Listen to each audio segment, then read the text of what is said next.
Sección 1. En las sombras de la alta sociedad global, donde el dinero se funde con el poder absoluto y las leyes parecen ser simples sugerencias para los elegidos, se gestó una de las tramas más oscuras y complejas del siglo XXI. No se trata solo de la historia de un hombre, sino de la arquitectura de un sistema de control diseñado para atrapar a las mentes más influyentes del planeta en una red de depravación y chantaje. Jeffrey Epstein no era simplemente un financiero con conexiones, era el administrador de un mecanismo de compromat a escala industrial. Para entender este concepto pedagógicamente, debemos mirar hacia las tácticas de las agencias de inteligencia de la Guerra Fría, como la KGB o la CIA. El compromat es la recopilación de material comprometedor sobre una figura pública para obligarla a actuar en favor de ciertos intereses. Bajo la fachada de una vida de lujos en la isla de Little St. James y mansiones en Manhattan, Epstein construyó un teatro de operaciones donde la inocencia era la moneda de cambio y el silencio, el único requisito para entrar al club. Todo comenzó a salir a la luz en julio de 2019, cuando Epstein fue arrestado en el aeropuerto de Teterboro tras regresar de Francia en su jet privado, el infame Lolita Express. Pero las raíces de este árbol venenoso se extienden décadas atrás, vinculando nombres que definen nuestra era, desde monarcas europeos hasta expresidentes de los Estados Unidos y magnates de la tecnología.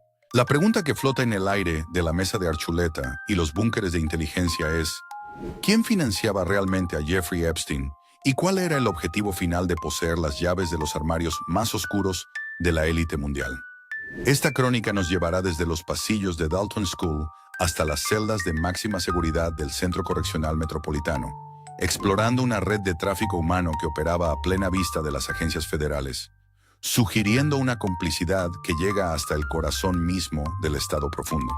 Prepárense para descender a un mundo donde la moralidad es un estorbo y donde Jeffrey Epstein fue el peón principal en un tablero de ajedrez geopolítico que aún hoy, años después de su muerte oficial, sigue enviando ondas de choque a través de las instituciones más sagradas de nuestra civilización. El misterio no es solo lo que Epstein hizo, sino quiénes le permitieron hacerlo durante tanto tiempo y por qué el sistema decidió que finalmente el archivo debía ser cerrado de la forma más drástica posible. Sección 2. Para comprender cómo un joven profesor de matemáticas sin título universitario logró infiltrarse en el círculo más íntimo de la riqueza global, debemos analizar la figura de Leslie Wexner y el ascenso meteórico de Epstein en la década de 1980. Wexner, el multimillonario detrás de marcas como Victoria's Secret, otorgó a Epstein un poder legal total sobre sus finanzas, una decisión que en el mundo de los negocios es prácticamente inaudita. Pedagogía de la influencia. En sociología, esto se conoce como capital social de acceso. Epstein no necesitaba tener su propio dinero al principio, necesitaba ser el guardián del dinero y los secretos de otros. Wexner le entregó la llave de su fortuna y con ella, Epstein comenzó a adquirir propiedades que se convertirían en centros de operaciones. Fue en 1998 cuando Epstein compró Little St. James, una isla de más de 70 acres en las Islas Vírgenes de los Estados Unidos. Allí, lejos de la jurisdicción terrestre convencional, se construyó una villa que incluía un extraño templo de estilo oriental con cúpula dorada, cuya función sigue siendo objeto de intensas especulaciones. Los arquitectos del control social explican que lugares como este funcionan como zonas de exclusión moral, donde los invitados se sienten seguros para dar rienda suelta a sus impulsos más bajos, sin saber que cada habitación está cableada con cámaras y micrófonos de última generación. La figura de Ghislaine Maxwell, hija del magnate de los medios Robert Maxwell, quien fue vinculado con el Mossad israelí, es fundamental en esta etapa. Maxwell actuaba como la facilitadora social, la encargada de reclutar y entrenar a las víctimas para que se integraran en el entorno de Epstein. Aquí es donde la red se vuelve sistémica. Se habla del Libro Negro, una agenda que contenía los contactos personales de cientos de figuras poderosas, incluyendo a Bill Clinton, el príncipe Andrés de Inglaterra, Bill Gates y Ehud Barak. La presencia de estos nombres sugiere que la red de Epstein no era solo una operación de gratificación personal, sino un centro de recolección de inteligencia. Si puedes grabar a un líder mundial en una situación comprometedora, posees su voto, su firma y su lealtad eterna. Esta es la esencia de la tecnocracia del chantaje, donde el poder no se ejerce mediante el voto, sino mediante la amenaza de la destrucción pública. Mientras Epstein volaba en su Boeing 727, transportando a celebridades hacia su isla privada, el FBI y otras agencias mantenían expedientes abiertos que nunca llegaban a una conclusión judicial, alimentando la teoría de que Epstein era un activo protegido, un puente entre el mundo del crimen organizado y la alta política internacional que servía a propósitos mucho más elevados que el simple lucro financiero. Sección 3. El Lolita Express no era solo un avión de lujo, era una extensión móvil de los laboratorios de control de Epstein. Equipado con cámaras ocultas y diseñado para el transporte discreto de menores de edad a través de fronteras internacionales, este jet privado es el símbolo de la impunidad con la que operaba la red. Pedagogía del tráfico humano. Para que una operación de esta magnitud funcione durante años sin ser detenida, se requiere lo que los analistas denominan ceguera institucional inducida. Esto ocurre cuando las autoridades de nivel inferior reciben órdenes directas de sus superiores para ignorar pistas obvias debido a la presencia de activos de alta prioridad. En 2008, Epstein se enfrentó a su primer gran desafío legal en Florida. A pesar de las pruebas abrumadoras de abusos a menores, el fiscal de distrito Alexander Acosta, quien más tarde se convertiría en secretario de Trabajo bajo la administración Trump, le otorgó un acuerdo de culpabilidad extraordinariamente indulgente. Epstein solo pasó 13 meses en una cárcel local, con un permiso de salida diaria para trabajar en su oficina. Acosta declaró más tarde que se le ordenó dejarlo pasar porque Epstein pertenecía a la inteligencia y estaba por encima de su nivel salarial. Esta declaración es la pieza clave que conecta la red de tráfico con los servicios secretos. ¿Era Epstein un agente del Mossad, de la CIA o de una entidad privada que opera por encima de los gobiernos? La logística de Little St. James incluía un sistema de túneles subterráneos y una infraestructura de vigilancia que superaba a la de muchas embajadas.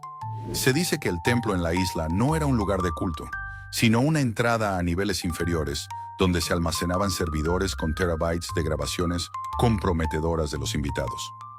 La psicología del depredador en este nivel se basa en la omnipotencia.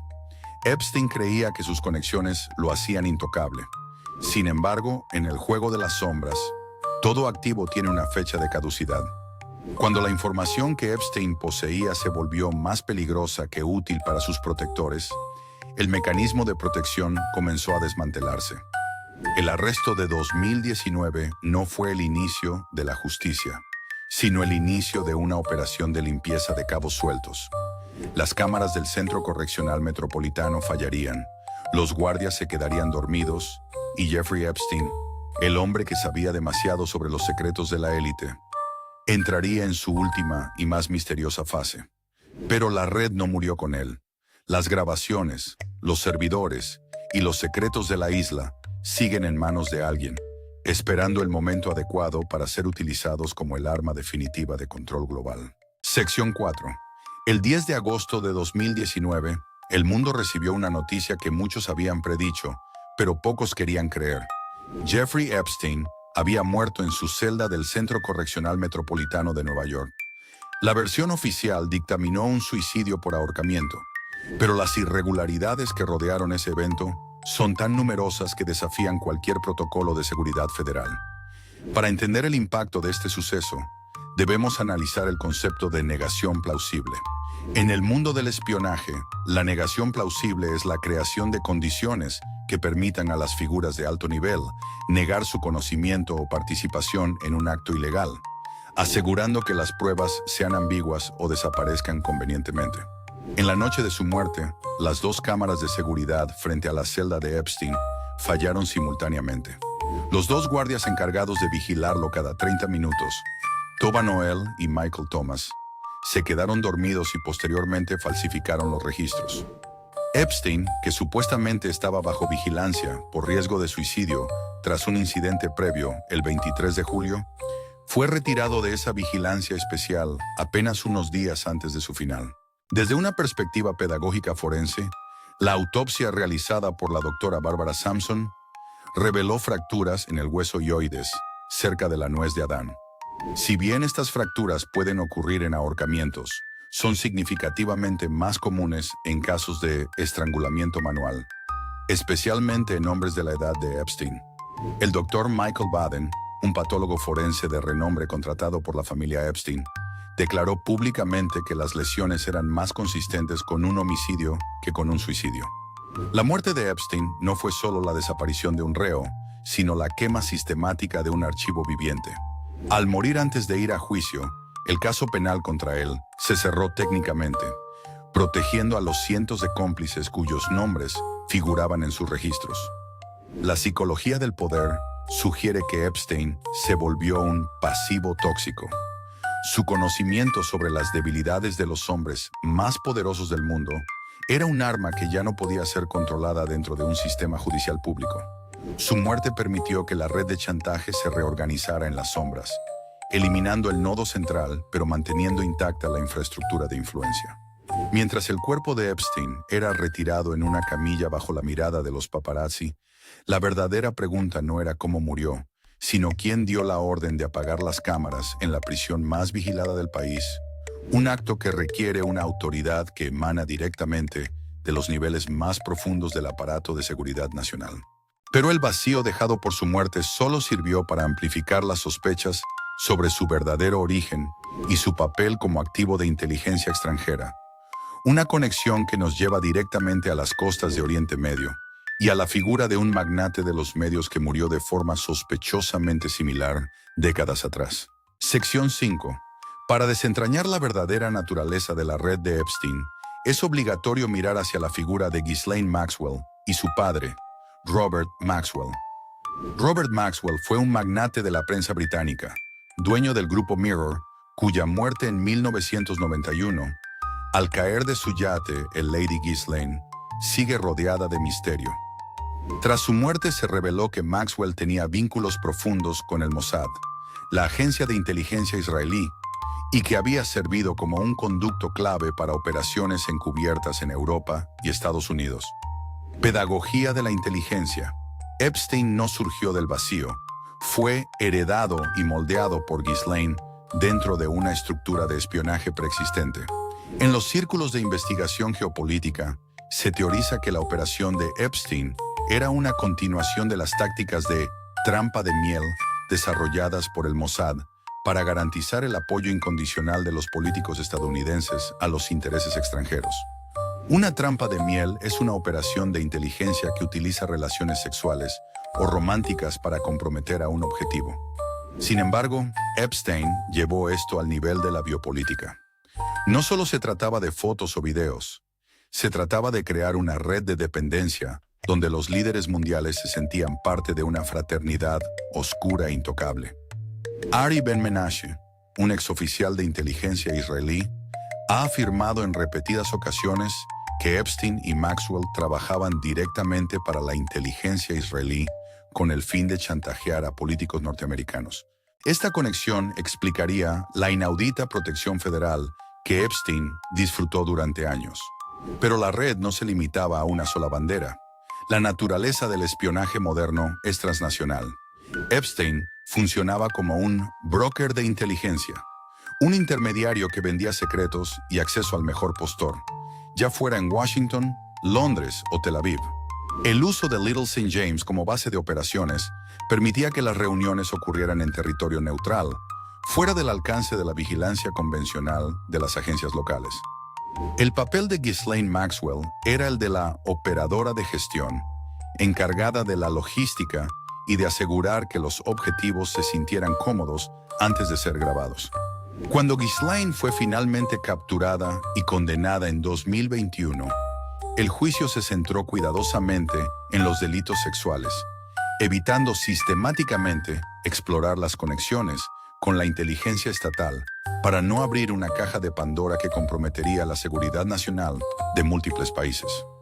La verdadera traición de la red de Epstein no fue solo contra las víctimas individuales, sino contra el concepto mismo de democracia, al sustituir la voluntad popular por los dictados de una camarilla chantajeada. Pero hay un nivel aún más profundo en este archivo, uno que conecta la depravación de la isla con las fronteras de la ciencia moderna y una obsesión casi religiosa por la eugenesia y el transhumanismo. Sección 6. Más allá del chantaje y el sexo, Jeffrey Epstein albergaba una ambición que rayaba en lo mesiánico: la mejora de la raza humana a través de su propio linaje y la manipulación genética. Epstein se rodeaba de los científicos más brillantes del mundo, financiando laboratorios en el Instituto Tecnológico de Massachusetts, MIT, y en la Universidad de Harvard. Su interés no era puramente filantrópico. Según testimonios de científicos que visitaron sus mansiones, Epstein estaba obsesionado con la idea de sembrar la raza humana con su propio ADN, un proyecto de eugenesia moderna que planeaba ejecutar en su rancho de Nuevo México, conocido como Zorro Ranch. Pedagogía científica. La eugenesia es la filosofía social que defiende la mejora de los rasgos hereditarios humanos mediante diversas formas de intervención.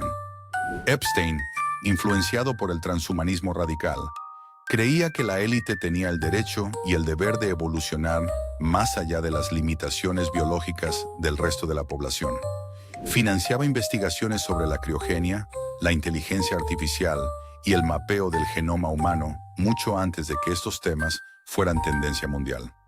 Bill Gates, el cofundador de Microsoft, mantuvo múltiples reuniones con Epstein después de que éste fuera condenado por primera vez, supuestamente para discutir proyectos de salud global y filantropía. Sin embargo, los críticos señalan que el interés de Epstein en las vacunas y el control poblacional coincidía peligrosamente con las agendas de las fundaciones más poderosas del mundo. En el nivel de inteligencia genética, Epstein buscaba la inmortalidad. Quería que su cabeza y su pene fueran criogenizados tras su muerte, con la esperanza de ser resucitado en un futuro donde la tecnología pudiera reconstruir su cuerpo. Esta obsesión por la genética explica por qué recolectaba muestras de ADN de sus invitados y víctimas. La isla no era solo un burdel, era un banco de datos biológicos. En la psicología de las sectas de élite, este tipo de comportamiento se vincula con el deseo de inmortalidad digital y biológica, donde la riqueza se utiliza para comprar un lugar en la siguiente etapa de la evolución humana. Se dice que Epstein planeaba convertir su propiedad en Nuevo México en una base para la gestación de hasta 20 mujeres simultáneamente, todas fecundadas con su esperma, para crear un superlinaje de individuos con alto coeficiente intelectual y rasgos físicos seleccionados. Esta visión distópica revela el verdadero motor de su red. No era solo el placer, sino el poder absoluto sobre la vida y la muerte. Mientras el público se distraía con los detalles sórdidos de los tabloides, Epstein y sus socios científicos estaban sentando las bases de una tecnocracia donde la genética determinaría el estatus social. Pero este sueño de un imperio genético se derrumbó cuando Epstein dejó de ser el arquitecto del futuro para convertirse en un recordatorio incómodo del pasado. El colapso de su red ha dejado fragmentos de información en servidores ocultos y discos duros encriptados que contienen el mapa de esta nueva aristocracia genética. Pero incluso con Epstein fuera del tablero, los científicos que financió y las ideas que sembró siguen operando en los laboratorios más avanzados del mundo, sugiriendo que la cosecha de élite que él inició podría estar mucho más cerca de completarse de lo que nos atrevemos a imaginar. Sección 7. Para que una red de tráfico y chantaje opere durante décadas en el corazón financiero del mundo, no solo se necesita protección política, sino una infraestructura bancaria que decida mirar hacia otro lado. El rastro del dinero de Jeffrey Epstein nos conduce directamente a las instituciones más poderosas de Wall Street, JP Morgan Chase y Deutsche Bank.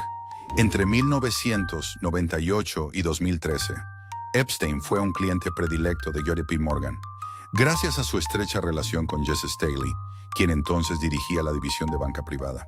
Pedagogía financiera. En el mundo de la banca de élite, existe un proceso llamado debida diligencia reforzada, que debería activarse ante cualquier cliente con antecedentes penales o transacciones sospechosas. Sin embargo, en el caso de Epstein, el banco ignoró cientos de alertas internas sobre retiros masivos de efectivo destinados a pagar a sus reclutadoras y víctimas. Se estima que Epstein movió más de $270 millones a través de una red de empresas fantasma y cuentas en paraísos fiscales como las Islas Vírgenes Británicas. Los correos electrónicos internos de JP Morgan revelaron que los ejecutivos bromeaban sobre la naturaleza de sus negocios mientras seguían procesando sus transacciones. Cuando el banco finalmente cerró sus cuentas en 2013 bajo presión regulatoria, Epstein fue acogido con los brazos abiertos por Deutsche Bank, donde continuó su operativa hasta su arresto final. Sección 7. Esta complicidad financiera no era gratuita. Epstein funcionaba como un puente que traía a otros clientes ultrarricos al banco, creando un ecosistema de impunidad donde el capital protegía al crimen. La arquitectura del dinero de Epstein estaba diseñada para ser opaca, utilizando fideicomisos y fundaciones filantrópicas para lavar no solo dinero, sino también su reputación. Este fenómeno se conoce como lavado de imagen filantrópico, una táctica donde se donan millones a universidades y centros de investigación para que el brillo del prestigio académico oculte la podredumbre de las actividades privadas. Al corromper el sistema bancario, la red de Epstein se aseguró de que cualquier investigación financiera fuera detenida por muros de burocracia y acuerdos de confidencialidad. Pero el dinero era solo el lubricante de la máquina. El verdadero poder residía en lo que ese dinero compraba en términos de vigilancia. Mientras los bancos procesaban sus cheques, en las mansiones de Epstein se estaban grabando los videos que mantendrían a esos mismos ejecutivos y a sus aliados políticos bajo un control absoluto. Videos que, tras el arresto de 2019, iniciaron una carrera desesperada por su destrucción o captura en los rincones más oscuros de la Internet profunda. Sección 8. El verdadero tesoro de la red de Epstein no eran sus millones, sino los terabytes de evidencia digital acumulados durante años de vigilancia sistemática. Cuando el FBI allanó su mansión en el Upper East Side de Manhattan en julio de 2019, encontraron una caja fuerte que contenía miles de fotografías, CDs y discos duros. Sin embargo, los investigadores que han seguido el rastro de la red de chantaje sostienen que lo que se confiscó fue solo una fracción del material original. Pedagogía de la ciberinteligencia. Una operación de chantaje profesional nunca mantiene su material sensible en una sola ubicación física.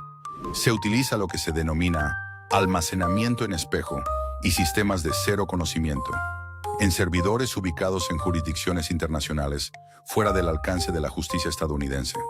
Se dice que gran parte de los videos grabados en Little St. James y en su residencia de Palm Beach fueron transmitidos en tiempo real a centros de datos seguros vinculados a agencias de inteligencia extranjeras. La desaparición de los discos duros originales de la mansión de Epstein, poco después de su muerte oficial, sugiere una operación de limpieza profesional.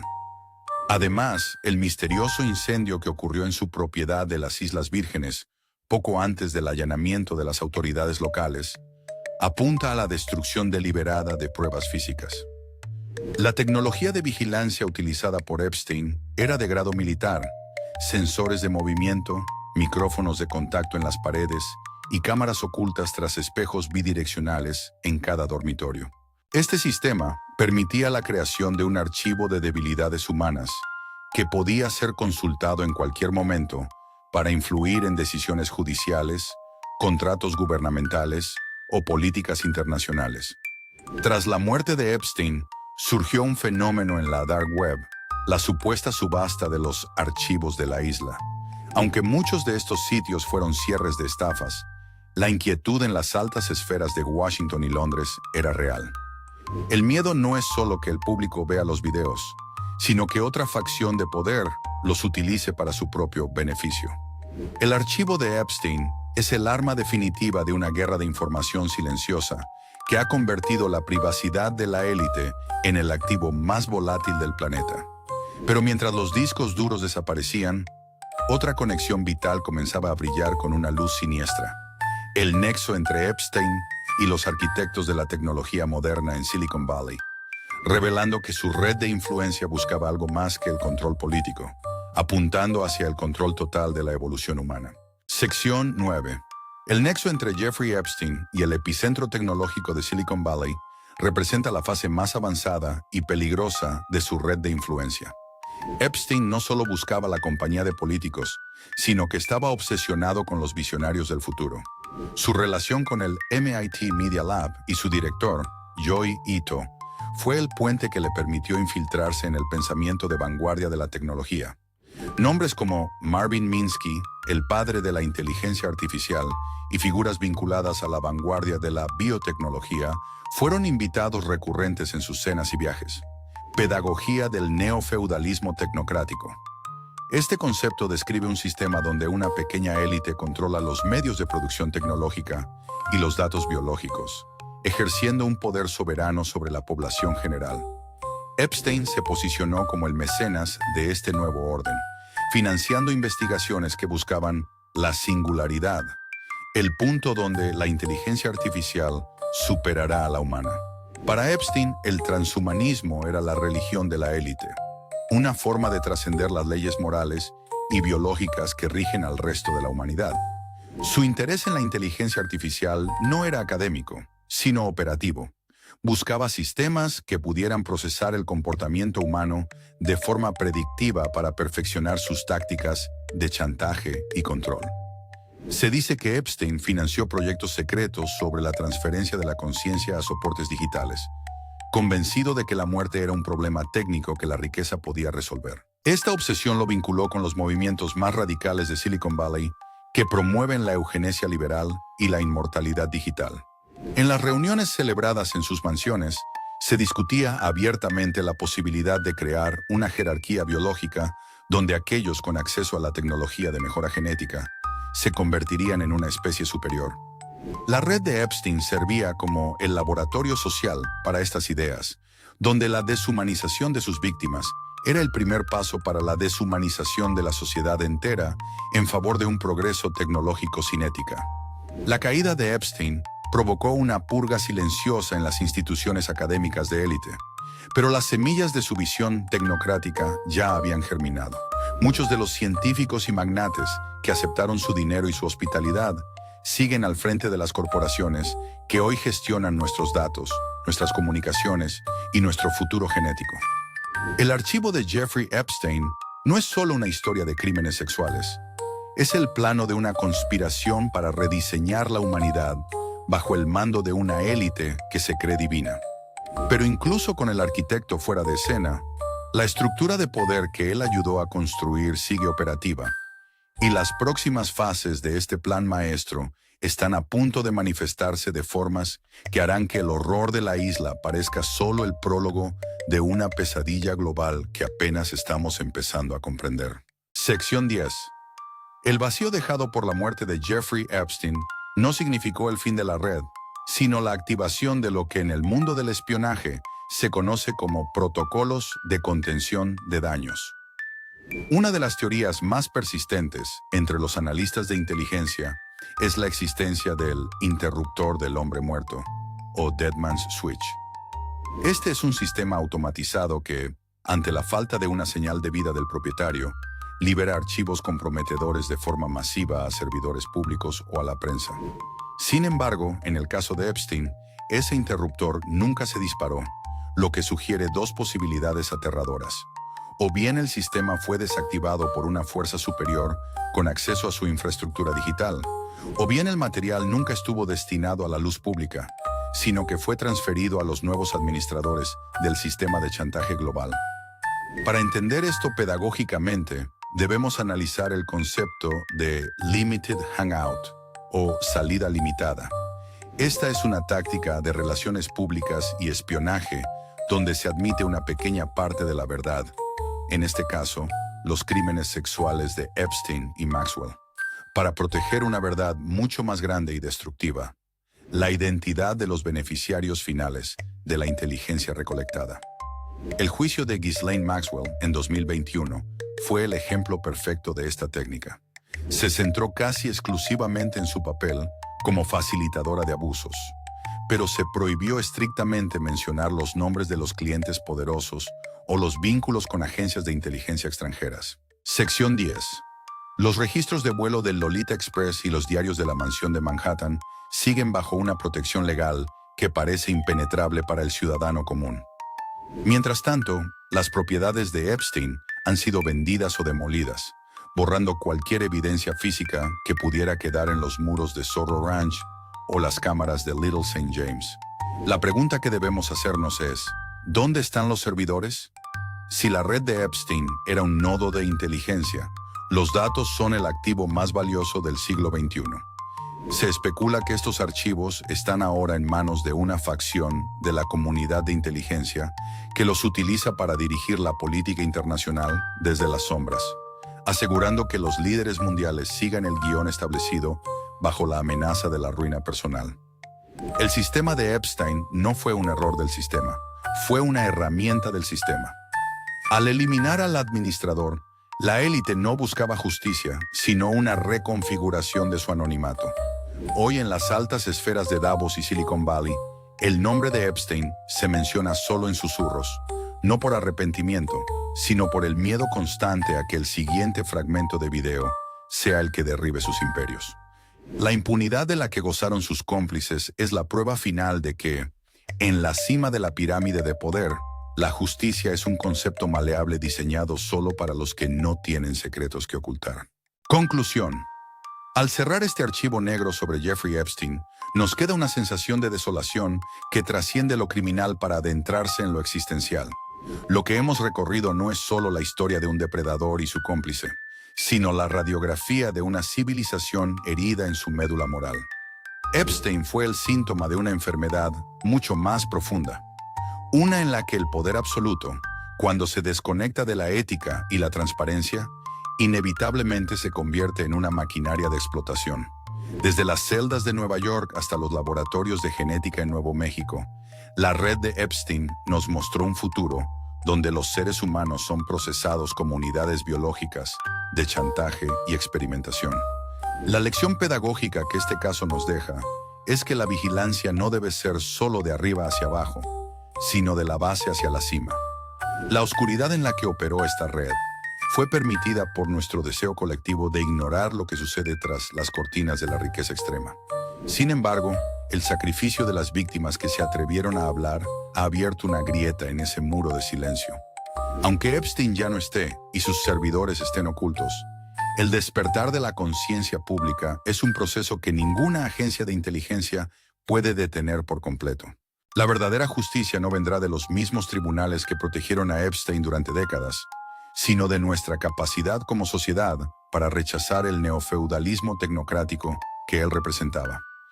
Debemos entender que la libertad es incompatible con un sistema que permite que la privacidad de uno sea la moneda de cambio para la esclavitud de otros. La isla de Little St. James puede estar vacía, pero las estructuras de poder que la crearon siguen allí, buscando su próximo activo, su próximo puente entre las sombras. Soy el cronista de lo prohibido, y esta ha sido la anatomía de una traición global. Mantengan el discernimiento afilado y los ojos abiertos, porque en un mundo donde la élite cree que puede comprar la inmortalidad y el silencio, la verdad es el único acto de rebelión que nos queda. No permitan que la historia de Epstein sea olvidada o simplificada por los medios oficiales. Recuérdenla como el mapa de los abismos a los que nuestra especie puede descender cuando el poder olvida su humanidad. El archivo permanece abierto en nuestra memoria, esperando el día en que la luz finalmente alcance los rincones más profundos de la mesa de Archuleta y los búnkeres de la impunidad.